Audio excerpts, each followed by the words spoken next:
ये लेक्चर जो है बीए थर्ड ईयर ज्योग्राफी के बच्चों के लिए है और इसमें हम आज बात करेंगे स्टैंडर्ड डेविएशन की।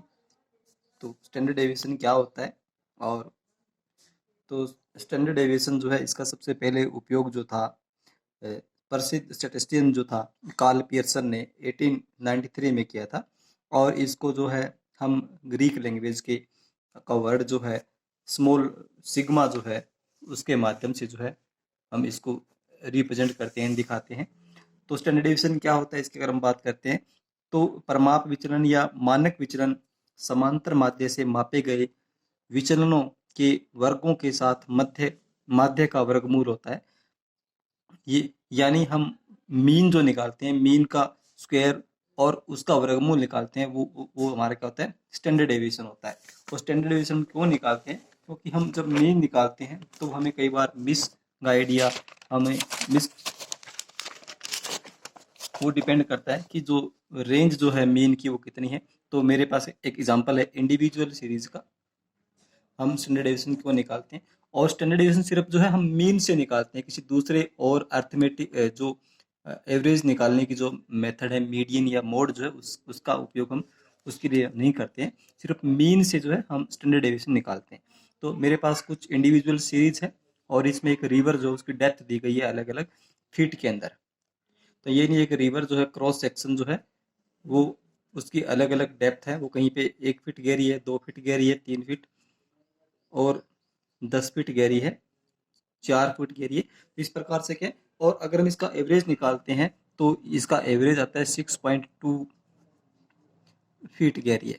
तो इसका मतलब हुआ कि कोई भी अगर सामान्य आदमी इसको समझता है कि नदी की औसत गहराई जो है वो 3.26 फीट है। अगर एक परिवार के कुछ 4 सदस्य हैं और उन 4 सदस्यों की हाइट जो है वो 4 फीट, 5 फीट, 6 फीट, 5 फीट और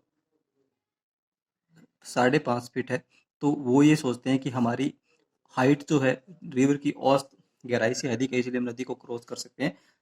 पर एक्चुअल में ऐसा नहीं हो सकता, क्योंकि यहाँ जो रेंज जो है आप देखिए, मिनिमम जो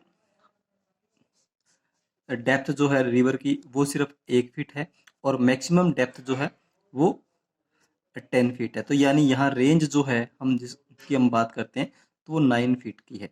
तो ये हमें क्या है, एक मिसगाइड करने वाला कंसेप्ट है। तो इसीलिए हम देखते हैं कि मीन मीन जो हम निकालते हैं, मीन से हमारा जो जो डेविएशन जो है, यानी हमारा मीन आया 2.3 और इससे अगर हमारा स्टैंडर्ड डेविएशन जो आएगा उसकी वैल्यू जितनी अधिक होगी या जितनी कम होगी वो हमें क्या बताएगा। तो इसमें हम देखते हैं कि अगर हम इसको औसत मान के चलते हैं कि सभी लोग जो हैं जो 4 फुट, 6 फुट, 5 फुट और 5.5 फुट जिनकी हाइट है वो रिवर को क्रॉस कर सकते हैं, पर एक्चुअल में ऐसा नहीं हो सकता, क्योंकि यहाँ रेंज ऑफ डाटा जो है बहुत अधिक है, यानी 9 फीट का है।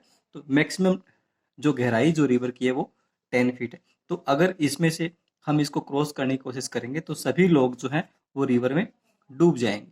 क्यों? कि रिवर की मैक्सिमम जो डेप्थ जो है वो 10 फीट है। इसीलिए हम क्या निकालते हैं, स्टैंडर्ड डेविएशन निकालते हैं। अगर रेंज अगर कम मिनिमम होती है तो वो हम, तो इसीलिए इस मिसकंसेप्ट को उससे बचने के लिए क्या है, हम हमेशा स्टैंडर्ड डेविएशन कैलकुलेट करते हैं। क्योंकि अगर ये लोग 400-500 लोग इसको क्रॉस करते हैं तो वो, पर एक्चुअल में अगर उसके औसत हाइट अगर डेप्थ हम देखते हैं तो वो कितनी है, 3.26 फीट। इसीलिए इस मिसकंसेप्ट से या इस से बचने के लिए, जहाँ डाटा की रेंज बहुत अधिक होती है वहाँ हम स्टैंडर्ड डेविएशन निकालते हैं। और स्टैंडर्ड डेविएशन सिर्फ और सिर्फ हम हमेशा मीन से निकाल सकते हैं। स्टैंडर्ड डेविएशन हमेशा हम मीन से निकालते हैं। किसी और, जिस तरह हमने पहले यूनिट में पढ़ा था, मीन, मीडियन और मोड जो हैं ये हमारे एवरेज निकालने के अलग अलग मेथड्स जो हैं, पर इस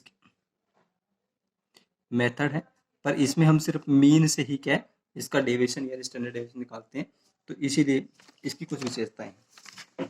तो स्टैंडर्ड डेविएशन की क्या विशेषताएं हैं अगर उसकी हम बात करते हैं, तो मूल्य के विचलन जो है वो सदैव समांतर माध्य से लिए जाते हैं। यानी हाँ, हम जो डेविएशन निकालते हैं यानी विचलन निकालते हैं वो सिर्फ हम मीन से निकालते हैं, न कि मीडियन या मोड से। इसकी पहली विशेषता ये है।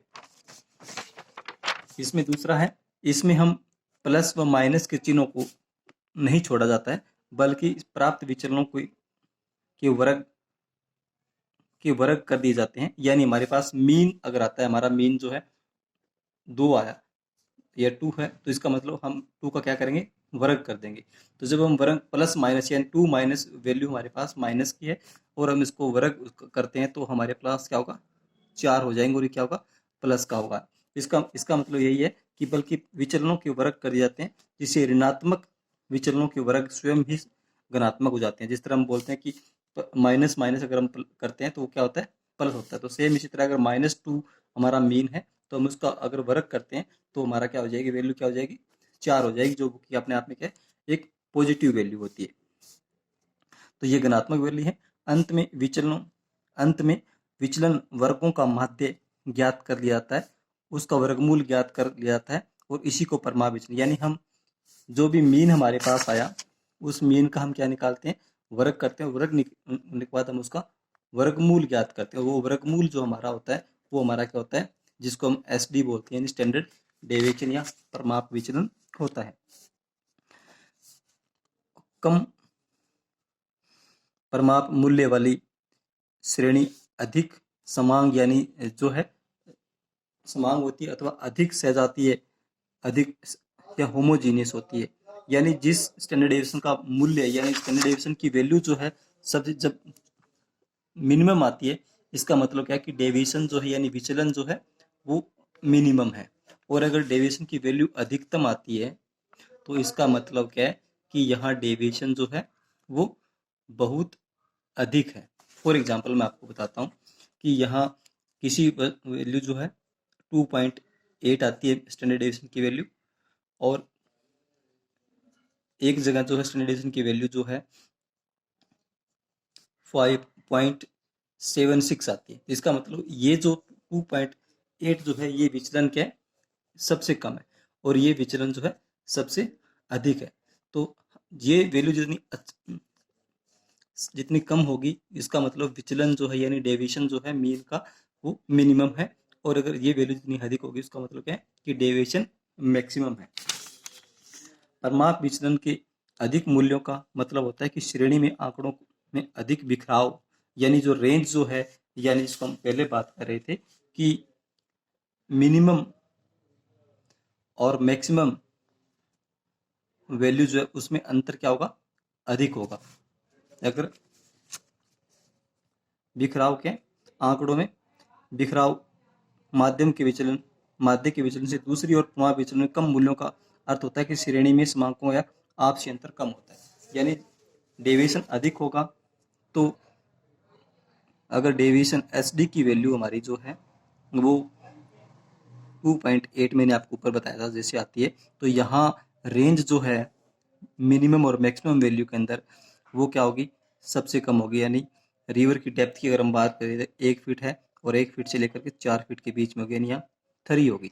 अगर हम इसका स्टैंडर्ड SD निकालते हैं और उसकी वैल्यू आती है 7.8, तो यानी यहाँ रेंज हमारी क्या है, ये वैल्यू जो है जितनी अधिक होगी इसका मतलब हमारी रेंज जो है यानी 1 फीट से लेकर के 10 फीट के बीच में, तो ये हमारा क्या है, रेंज मैक्सिमम। इसीलिए इसके अंदर जो है जो डेविएशन जो है वो अधिकतम होता है, इसीलिए हम इसका उपयोग करते हैं। यदि दो वितरणों का माध्य एक समान हो तो जिस श्रेणी का परिमाप विचलन छोटा होता है उसका माध्य अपनी श्रेणी का अधिक व सही प्रतिनिधित्व करता है। मेरिट, अब हम देखते हैं कि मेरिट क्या है स्टैंडर्ड डेविएशन की, तो सभी मूल्यों पर आधारित होता है। परिमाप विचलन की गणना समांतर माध्य x से की जाती है जो कि श्रेणी के सभी मूल्यों पर आधारित। जब भी हम स्टैंडर्ड डेविएशन की कैलकुलेशन करते हैं या उसका निकालते हैं तो हम सबसे पहले क्या निकालते हैं, मीन निकालते हैं, और मीन को फिर हम क्या है उसका वर्ग करते हैं, वर्ग के बाद हम उसका वर्गमूल निकालते हैं। तो यानी इसमें सभी मूल्यों को हम एक साथ लेके चलते हैं। स्पष्ट दूसरी जो है इसकी विशेषता है मेरिट जो है वो स्पष्ट और निश्चित माप होता है। मापक मानक विचलन अपकिरण की जो विचरणशीलता का एक स्पष्ट और निश्चित माप है जो कि प्रत्येक स्थिति में ज्ञात किया जा सकता है। और तीसरी इसकी जो विशेषता है बीजगणितीय अध्ययन के लिए उपयुक्त है। परिमाप विचलन भी गणना करते समय हम प्लस और माइनस के बीजगणितीय चिन्हों को छोड़ते नहीं हैं, बल्कि हम विचलनों के वर्ग बनाते हुए समय वे स्वयं ही समाप्त होते हैं। तो जब भी हम जिस तरह अगर हम आगे हम करेंगे मीन डेविएशन निकालेंगे, तो मीन डेविएशन के अंदर जो है हम प्लस माइनस की वैल्यू जो है वो छोड़ देते हैं, वहां सिर्फ हमारे लिए वैल्यू प्लस होती है, पर यहाँ हम प्लस और माइनस वैल्यू को साथ लेकर चलते हैं। पर जब हम मीन जो है उसका वर्ग करते हैं तो वैल्यू जो है हमेशा धनात्मक हो जाती है। डीमेरिट क्या है? तो गणना विधि जटिल है। विचरणशीलता ज्ञात करने की अन्य विधियों की अपेक्षा परिमाप विचरण की गणना व इसे समझना आरंभ में थोड़ा सा कठिन प्रतीत होता है। दूसरा, चरम मूल्यों में अधिक महत्व होता है। समांतर मात्रे से निकाले जाने के कारण परिमाप विचरण में चरम या सीमांत मूल्यों को अधिक महत्व दिया जाता है। Thank you. ये एक बहुत महत्वपूर्ण यूनिट है और उसका टॉपिक है लास्ट यूनिट का। और आप सब बच्चे जो है इसके थ्योरेटिकल पोर्शन को अच्छे से याद करना, और आगे हम जो है इसके न्यूमेरिकल भी मैं आपको यूट्यूब के माध्यम से या व्हाट्सएप के ऊपर आप वीडियो अपलोड करके आपको समझाने की कोशिश करूँगा। Thank you. ओके।